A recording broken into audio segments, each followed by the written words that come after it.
You saw everyone flexing their gels on Instagram and you thought, right, I need to get a piece of this action. I'm training for a marathon and maybe some gels might improve my performance. They might lift me up a little bit on my long runs, but you tried them. You had a recommendation from a friend or you bought some online or in the supermarket and you just didn't get any benefit from it. You didn't feel it, it didn't lift you up, or actually something worse.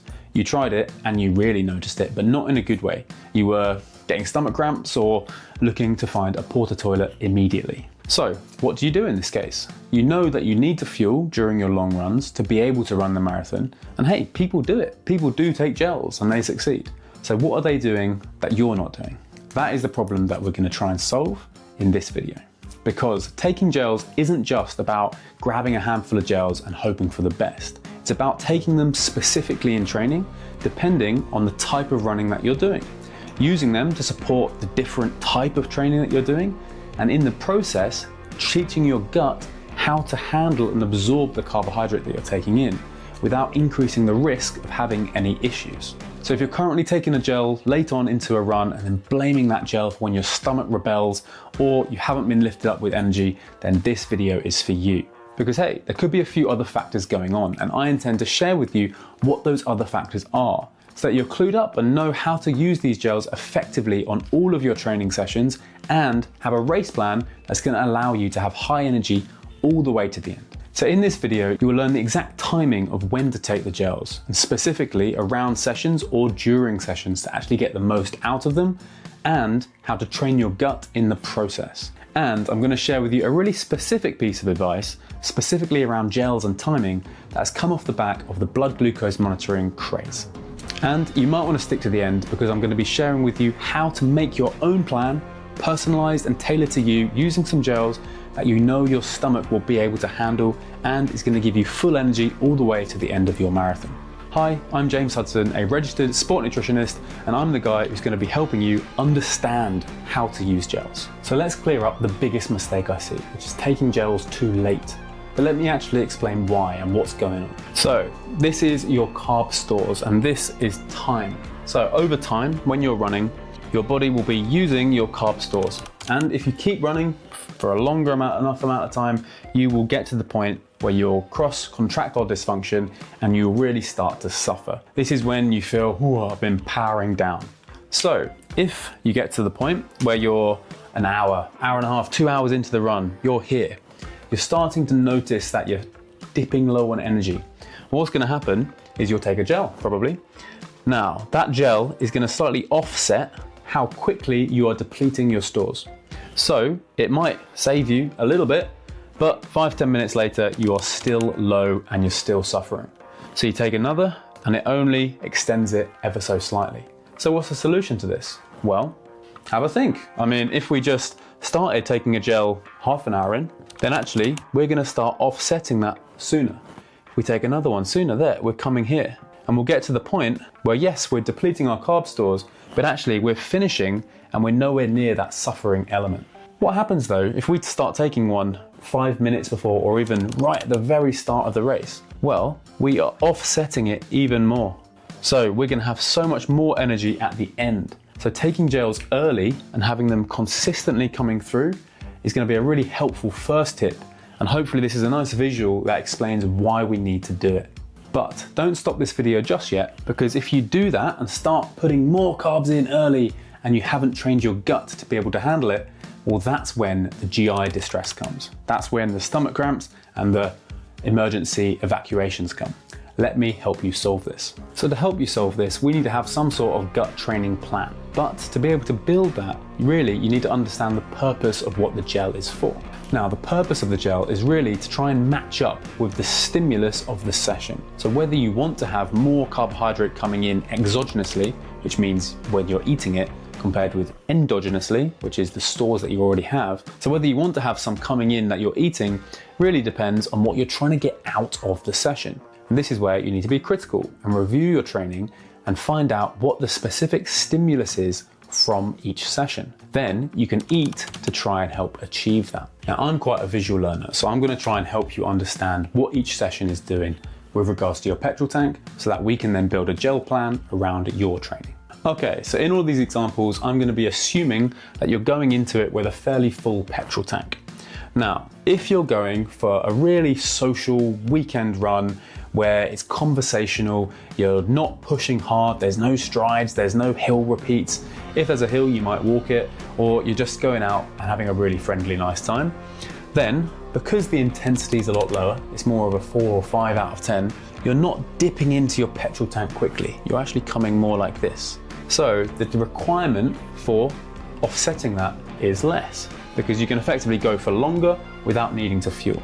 If, however, you're trying to hold race pace, then you're approaching something more like this, because there's more intensity. Your body is using your carb stores faster.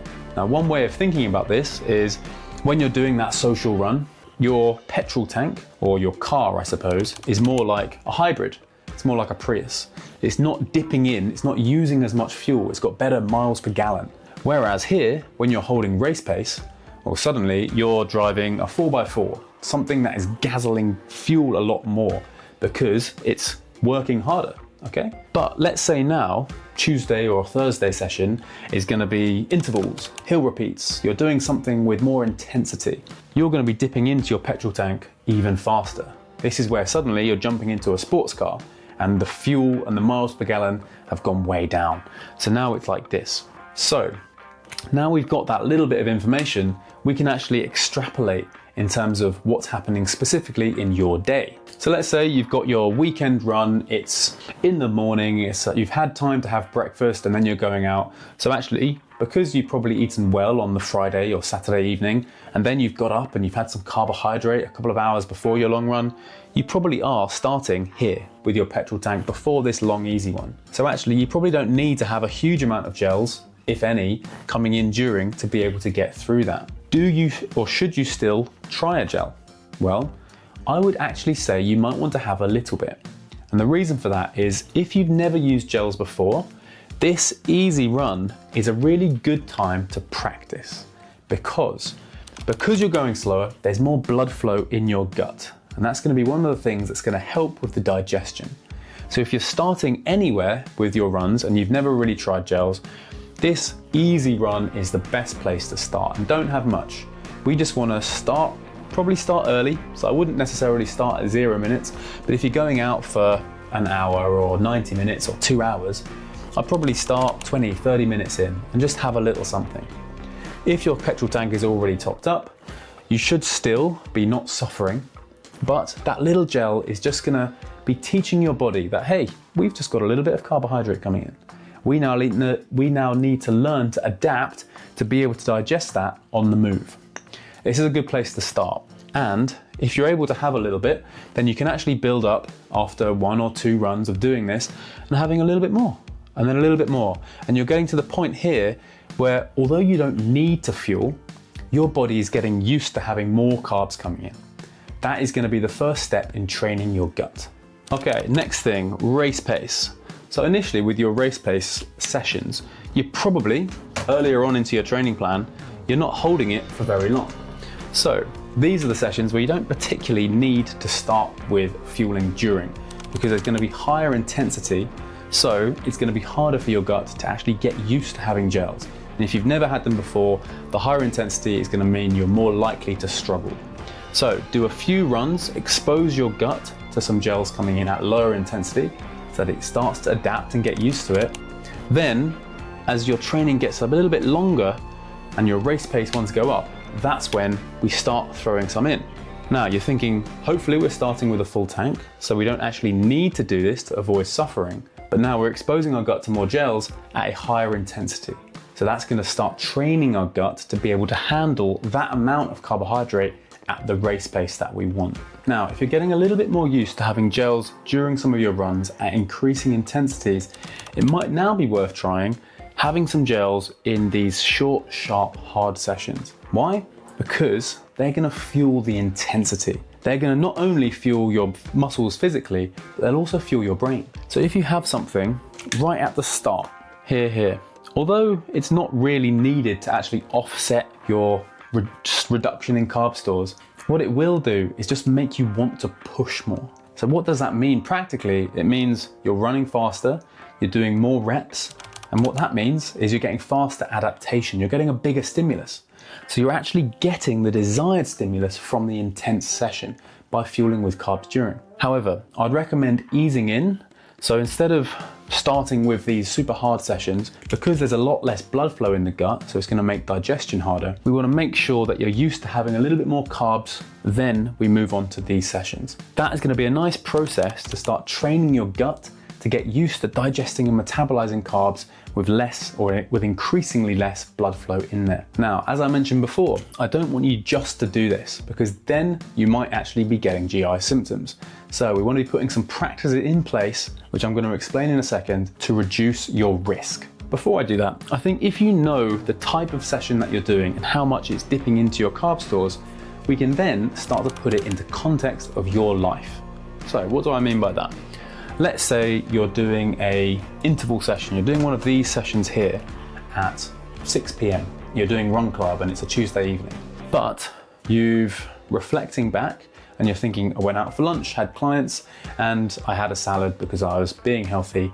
But actually, I haven't had much carbohydrate since breakfast. And then I've been buzzing around, I've been seeing clients, I've been going up and down stairs. So actually, I now know my carb tank isn't here. But I think it could actually be here. But I'm going to go into that session and I'm still going to try and rip it, but I'm probably going to be suffering by the end. If that's the case, then we can actually use gels as a strategic measure here. So like I said, it's only going to offset it a little bit, but that might be just enough to allow you still to have a successful session. So you're not only thinking about the type of session that you're doing and how much energy it's going to be dipping into your petrol tank, but also where your petrol tank is in relation to what you've been doing that day. Because it's not only structured training that dips into that petrol tank, it's anything really that raises the heart rate. So if you have started a new habit of never taking the escalators and always doing the stairs, well actually that's gonna dip into your petrol tank a little bit. So you'll need a little bit more carbohydrate throughout the day to make sure you start with a full tank. So the key take home from this part is to use gels to match the intensity, the duration and the effort within the context of your life. Also, if you're new to gels, to start off taking them at lower intensities, to train your gut when there's more blood flow, before having them at increasing intensities. So, something that's good to know about gels is the timing. And by that, I mean how long it actually takes that gel to get into your system so that you can feel it. So let's talk a little bit more about the timings of gels, because if you know when to expect the rise coming up from that gel, it's going to be more likely that you can get your timing right. So the timing is going to be affected really by the amount of food in your stomach. So if you have an empty stomach, so let's say you've had 2 to 3 hours after eating a meal, so there's plenty of time for the food in your meal to have digested and cleared the stomach.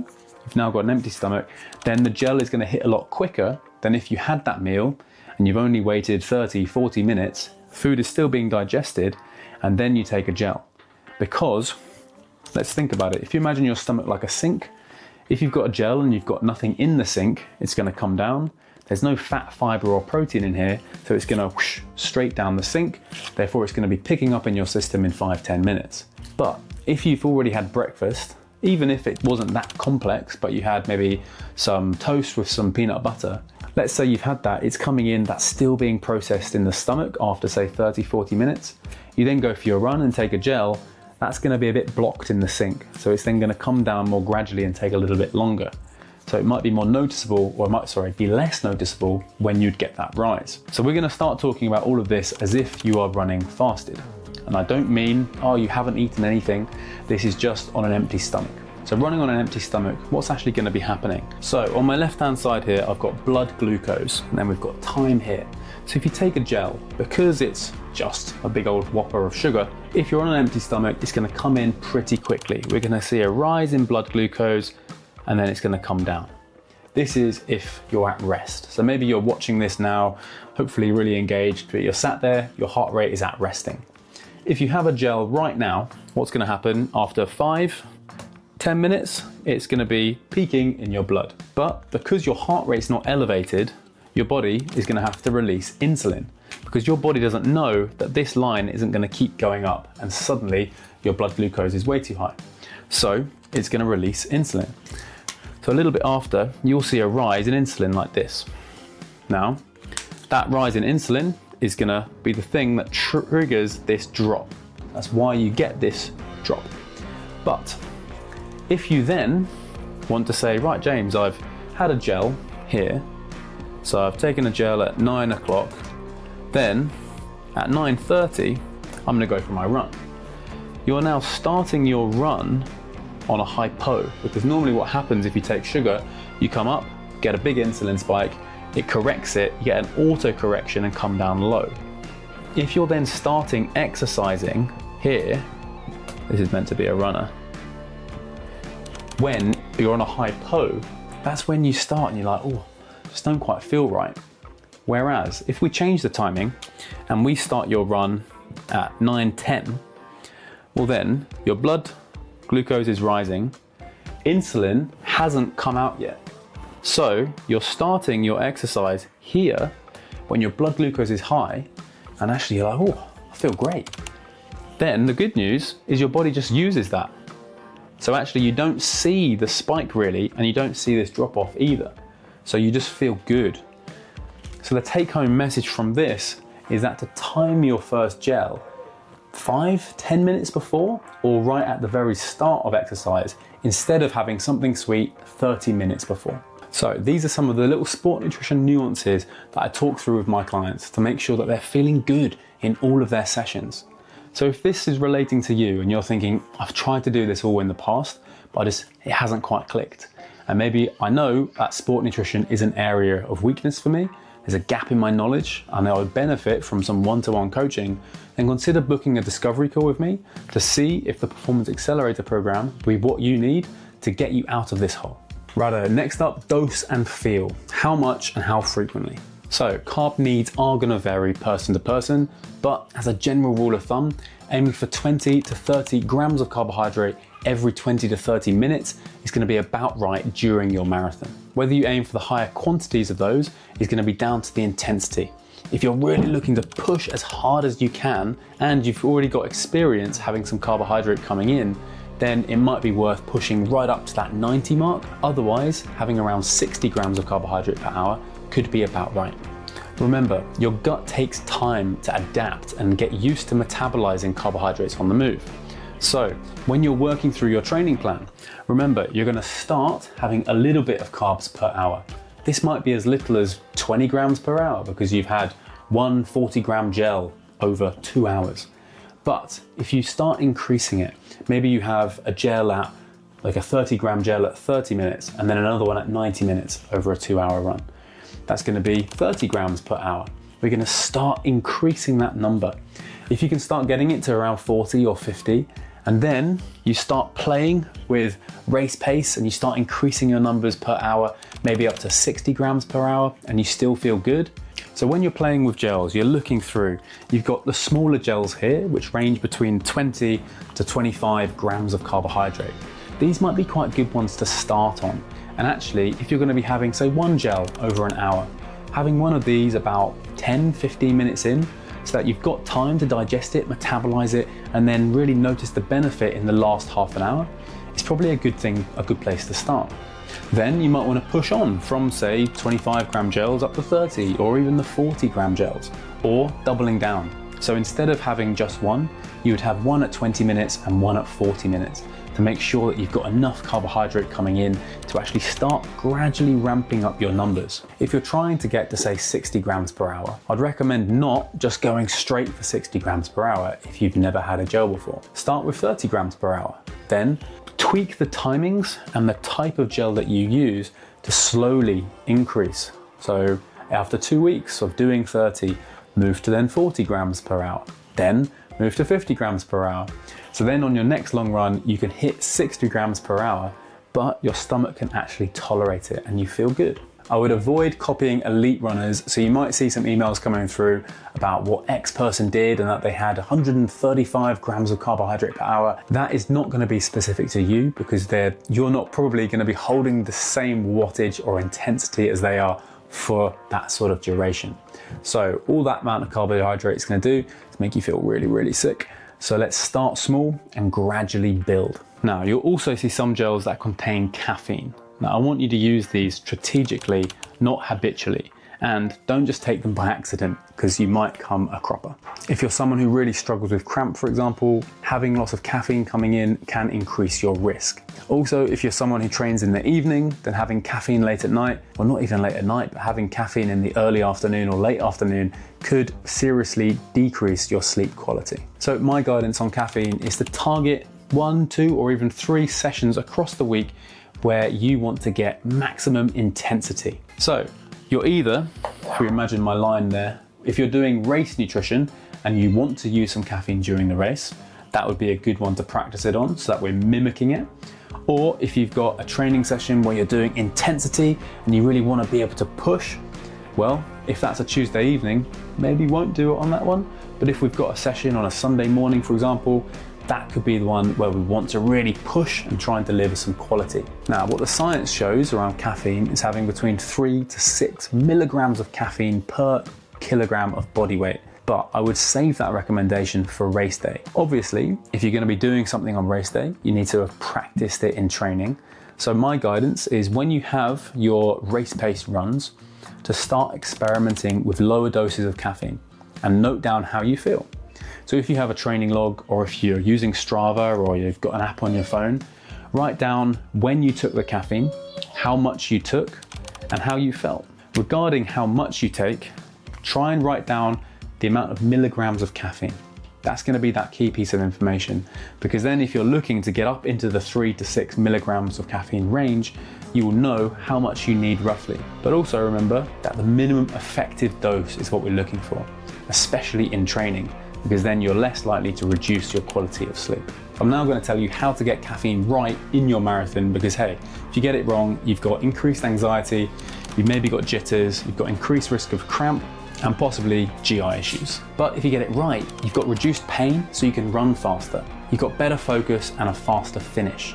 So how do you get caffeine right in your marathon? Now, let's talk caffeine. So I've got time here. This is going to be the time that it takes you to run the marathon. And then I'm going to write buzz here. So how much buzz you naturally have. Now, you might want to have a caffeine or a coffee here. Marathon time start is here. Having a coffee tends to just stimulate the bowel a little bit. So if that means you have a successful bowel movement, that's meant to be the poo emoji, then all the better for it. If that's you, you do you. However, do you need to take caffeine right before the start? Well, I would argue probably not, because at the start of the race, it's where there's loads of hype. You're probably a little bit anxious, you're probably a little bit nervous already. So actually your buzz level is probably going to be here. That would have been increasing as you get towards the start. As the gun goes, your buzz is going to remain high. Probably for the first few kilometers, you're excited, you're getting into your marathon. That's then is going to slowly drop off, right? Until you get to about the halfway point. Caffeine peaks in the blood after about 30 to 45 minutes if you've ingested it. So if you've got caffeine in your gel, it's going to take about half an hour. So do we want to take it halfway through? Well, let's say you're doing a 4-hour marathon. That means if you take it at the 2-hour mark, halfway, then for the last almost half marathon, you're going to be on a bit of a rise like this. That could be great. However, maybe you take it at say 15 kilometers, because then it's going to be rising up for the second half. Now, depending on how sensitive to caffeine you are, you could also have some here.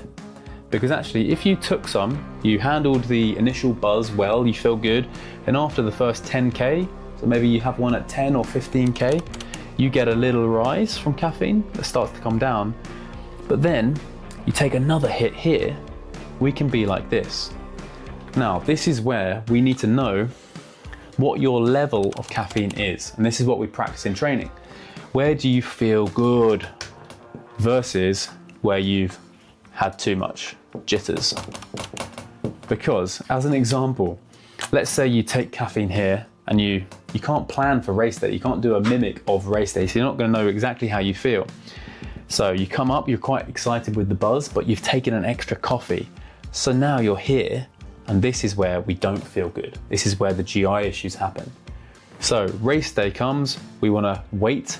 Then I would say have something at 10, 15K so that you get that nice little buzz. then you could potentially play it by ear, because this is where your secret weapon comes out. You might want to use something like a caffeinated chewing gum, because instead of taking 30 to 45 minutes, it only takes 5 to 10 minutes. So actually you can be reactive, how you feel here. Oh, I feel like I'm down here, I need another lift for the last 5K, I'll have a caffeinated gum, and I'm back here. Versus, actually, I've had enough, I don't need it. Having a caffeinated gum is gonna put me here, and I'm gonna risk cramp in the last 5K. Wow, I just looked back at the graph and realized just how ugly this is. Hopefully you stay with me on that. Let me talk about this specifically with the 3 to 6 milligrams per kilogram body weight. So let's say you didn't have any coffee here. So the first caffeinated item that you have is at the 10K or 15K mark. You've had one gel that had 100 milligrams of caffeine in. Now, if you are 60 kilos, you're 60 kilos. If we want to times that by 3, we have 60, 180. 60, 120, 180. So if we have 2 of these, we have 200 milligrams of caffeine. So we're nicely into that 3 to 6 milligram range. So this is where if you have one gel that has 100 milligrams there, and then a second gel that has another 100 milligrams, you might be nicely in a really sweet spot for performance in the last bit of your run. Having said that though, that is something that you want to practice. Now, because you can't stimulate this on race day, what you need to do is just do this section. So if you're going out for a long 1.5 hour, 2 hour run, you would have your caffeine immediately, then 5K after, have it again, and notice how you feel towards the end of that run, as that will be mimicking what you're going to be doing on race day. So the bottom line on this is to build up both your carbs and caffeine intake gradually, having practiced it in training so that you know you're not going to get any unwanted effects and you're still in that sweet spot. So I'm sure you've heard the advice, practice it in training, but now we're going to actually do that and get specific. So I'm going to introduce you to the 3-run gel rehearsal. So we've got your long run at easy pace. What are we doing on this run? We are using it as an opportunity to test different products, to test different gels, different flavors. Because it's a lower intensity, it's going to be easier for your gut to handle. So if you're not doing anything new on race day, what that means is you need to try a few different things in training. This is your run to try those different things and to experiment. So if it's a case of I'm going to slowly increase my carb intake, how much did I have last week? I'm going to try a little bit more. Maybe I'll try a different brand this time. Maybe I'm going to try a caffeinated gel. All those little tweaks, this is your one to experiment with. Now, you don't always have to fuel these. If you're going into it with a well topped up tank, and if it's going to be a really social one, hey, you might just want to go out and enjoy yourself. But remember, this is one, if you do want to experiment, that's the one to go for. Also, because this is an easy pace run, you probably won't be sweating quite so much. But I would still recommend you take fluid with you. Why? Because if you're practicing with gels for the first time, you don't want to just be throwing these down your neck without fluid coming in. The main issue I see with people taking gels is that they're not taking enough fluid with them. It's absolutely vital that you have some fluid coming down with the gel to help it get through the gut lining. So if you're going out for your easy run and you've packed 2, 3, 4, 5 gels in your pouch, but you haven't got any fluids, you're bound to be encountering some sort of stomach cramp or GI issue. What I would recommend is taking a bottle with you and starting to build the habit of drinking to thirst. That's going to be the main driver of how much fluid you need during your marathon. But if you're taking it with you, then you can also have the new habit of having your gel and then washing it down with some fluid. That's going to be a fantastic habit to build that's going to reduce your risk of unwanted issues caused by gels. Your second key run is the marathon pace run. And this is where we want to use gels, but use the learnings that we've taken from our long run and start playing with the exact quantity that we want to be having on race day. Start refining which gels you really like, and you're practicing the practicality of it. So how many gels are you actually going to need to transport with you to be able to execute that plan? Where are you going to put them on you? and how much fluid are you going to drink alongside, and how are you going to carry that. If you're going to be practicing a caffeine strategy, again, we want to try and practice on this one. Why? Because this is the most specific one to the actual marathon. Practicing it with as much specifics as we can will set you up for success. Why?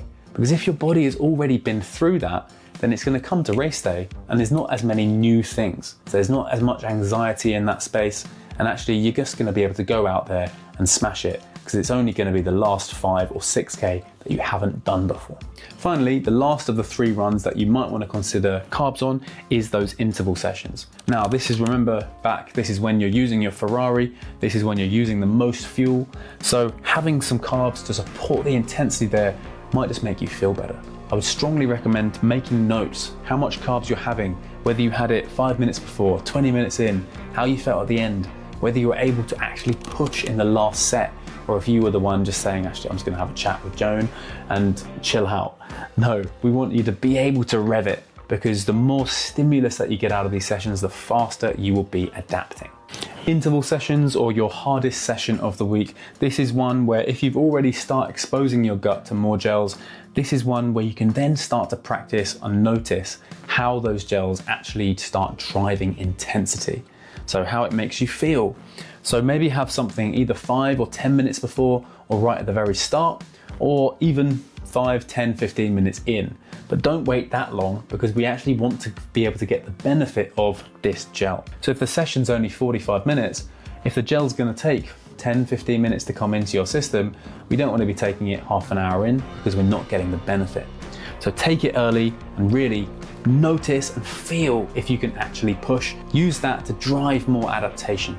Also remember from before, if you're going into these sessions and you've had a really busy or even a mentally busy day, it could be a good one to double down and go big with carbs on.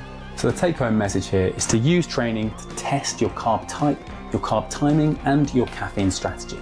I'd also recommend taking some notes so that you can make small changes that are specific to you based on how you felt in that last session. So let's troubleshoot some common issues. If you've got a sloshy stomach, then I want you to consider how much fluid you've had in the lead up to it. Have you just been having lots of water? Maybe you might benefit from adding a bit more sodium in the hours prior. How have you consumed that fluid? Have you just downed it? Or could you have smaller amounts more frequently so that it's easier to clear the stomach? Are you getting GI cramps or GI distress? Now GI stands for gastrointestinal. Basically, are you getting tummy trouble on your run and you're attributing it to the gel? Well, let's also consider what you ate in the meal prior. So was it a higher fat, higher fiber meal, and there's only been 90 minutes to 2 hours, so it's still in your stomach? If you're then running and you're taking a gel, but there's a lot of food in your stomach, you're probably going to feel a little bit nauseous and you'll experience that upper body GI issue. If it's more of a lower body GI issue, well then think back to the meals that you've had 24 hours prior. It might be that you've had a meal which was a lot higher in fiber, or maybe some specific fermentable carbohydrates or FODMAPs, which might be triggering your bowel. So it's unlikely that it is specifically the gel on its own, especially if you've been hydrating well, you've been building habits of taking some fluid before and after, and you've been gradually increasing your intake. It could also be even how much rest and recovery you've had could cause an impact on your GI issues. So consider how well rested you are. Did you experience a sugar rise and a crash with your gel? Well, if that has happened, I want you to consider the amount that you've had. So was it a larger gel than normal? And what was the intensity? So if you have been doing one of those easy runs, going easily across the top, and you've had quite a punchy gel, it might be that you notice it and then you come down. Whereas if you had that same gel at a higher intensity, your body would just be using that fuel, so you might not notice it as much. If you do notice that rise and fall, then the guidance is going to be to have smaller amounts more frequently. So maybe back off from the 40 or even 30 gram gels and move towards the 25 or 20 gram ones. But if you still want to be able to get that high intake, instead of having them every 30 minutes, consider having them every 20. So if something just feels off during your workout when you've taken a gel, I want you to consider these 4 questions. When did you eat before? Was it quite close towards it, or actually have you had time for that to clear your stomach? How hydrated were you going in? Have you started your session in a well-hydrated state? In which case, you're going to be at much less risk of having a GI issue caused. How much water did you consume with your gels? Have you given them enough fluid to help get through the gut lining? That good habit of having a little bit of fluid just before and after will help with that. And finally, how many carbs did you actually have during the run? So was it a larger intake than normal, and how frequently was it? Have you made too big of a jump too quickly? So the take-home message here is when fueling goes wrong, fix the setup, the timing, the hydration, and your stomach content before considering it's just the gel. If you've got all of those three elements right, then we can start playing with your gel strategy a bit more. So let me teach you how to make your own personal race day blueprint. Let's really bring all of this together. Before we do that, if you haven't given this channel a subscribe, what are you doing? This is where you're going to be getting all of your run sport nutrition information. So to make your blueprint, the first thing you want to consider is planning it around time instead of how many miles that you're going to do. What do I mean by that? Well, instead of saying, right, every 4 kilometers or every 5 kilometers, I'm going to have a gel, do it every 20 minutes or every 30 minutes. Why is that? Because sometimes during long distance running, like marathon running, the unknown happens. Maybe it's going to be a lot hotter than we'd bargained for, or it's a freak thunderstorm and we're cold. Basically, if we end up running slower than anticipated, but we're actually doing that at the same intensity, we're going to have the same carbohydrate requirement, but suddenly we're under fueling because it's taking us too long to get to that distance marker. So strongly recommend having a nutrition plan that is governed on time. The second thing is use a time that's going to be super easy to remember. So either every 20 minutes, 30, or even 45. But to be honest, I've tried doing 45 myself, and even after 2 or 3, it gets a little confusing because you've got running brain. Your brain's already trying to focus on the running and trying to know if it's, oh, is that 90 minutes? And then, oh, am I an hour and 15 or was it an hour and a half? You just want to know half an hour on the hour, half an hour on the hour. If you can keep it that simple and build a plan around that, then you're going to be aiming for success. So let's do a few worked examples here. Maybe you're working up to use 60 grams of carbohydrate per hour. Now, you've experimented and you found you like these two gels. Both are slightly different, but both contain 30 grams of carbohydrate. So you know that if you're going to have them every half an hour, you'll be having your 60 grams per hour. Obviously, you're going to be starting early, so you might have one 5 minutes before or right at the very start, 0 minutes, and then you're having your second one at 30 minutes in. That means you've got 60 grams for that first hour, so you're preserving your muscle glycogen from the off. If you want to get up to 70 grams of carbohydrate, maybe you ditch one of them and you move up to a 40 gram gel. This would have been something that you've practiced in training so that you know that you can handle that larger amount in one dose, and then you would still have it every 30 minutes. If, however, you know that having larger doses all at once doesn't really fit right with you because that's what you've noticed from training, then what you might want to do is use the smaller gels. You might want to have a 25, I think this is 24, but a 25 gram gel every 20 minutes. Then you'd have one at 0 minutes, 20, 40. So then you've had that 70 to 75 grams coming in for each hour. Yes, it does mean you're going to be transporting more gels, but if that is enabling you to feel good and have the gels coming in that you need to support the intensity, then that is going to be your strategy. A really good tip when building your strategy is to change up the flavors. So you might have, let's say you're using high fives, you might have apple, but then also have orange, have berry, have different ones scattered in different pockets so that you don't get bored of the flavors. If you're really dreading reaching into your pocket to get the gel, it's probably going to mean that you end up missing some of them. A really good piece of advice that I really hope you heed is to vary the flavors of your gels, because then you're not going to get bored quite so easily. Make sure you've tested all those flavors that you actually like them, because there's nothing worse than dreading going into your pocket or into the pouch of your bag to get your sport nutrition. If you don't want to eat your gel, you're probably not going to have it. And then if you're not having it, you're not sticking to your fueling plan, you're going to be dipping down and your race could go tits up. So you now know how much carbohydrate you're going to be having per hour, which gels you're going to be using, and when you're going to be having them. The next thing is considering your caffeine strategy. So if you're going to be having 1 or 2 or even 3 caffeinated gels during your run, I want you to put them somewhere on your person where you know exactly where they are, so they're not getting muddled up with the other gels. So then you go in, yes, I've got my different flavors here and here, but I know in the zip pocket of my running vest, I've got my caffeinated gels here, so that I know when it gets to the 1 hour 40 moment, I can pop that one and suddenly I'm getting the lift. Then next one, 2 hours 40, I'm in here and I'm gonna be absolutely flying. Nothing worse than running thinking, oh, where is that one? It's in here somewhere, and suddenly they're all falling out. Make sure you know where you've stored your gels. Now, if you miss one because, hey, you're just too in the moment, don't panic. What I would suggest is taking one when you realize, then getting straight back on track whenever the timing would suggest taking your next gel.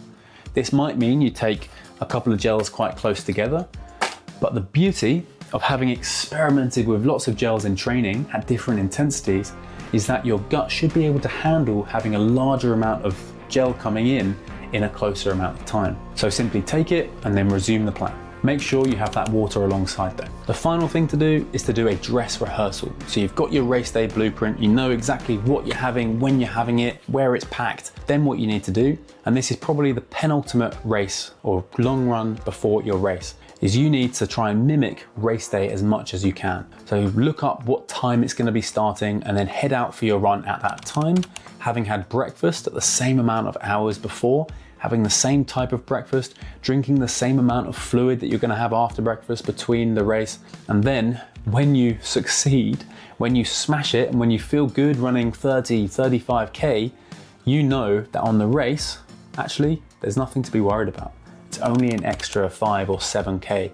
And I know that I can just do a little bit more with my fueling and I'm absolutely golden. Basically, race day is gonna be nothing new, just a familiar routine with a few extra kilometers.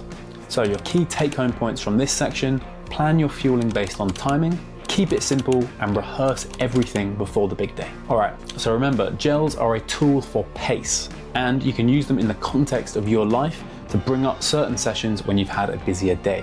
You want to introduce them gradually using that long, easy run before building them into your race day prep, creating that specific blueprint, and then using them in intense sessions to really drive intensity. So if you want to know how I fueled a 3-hour marathon, then check out this next video. I'll see you there. 3, 2, go.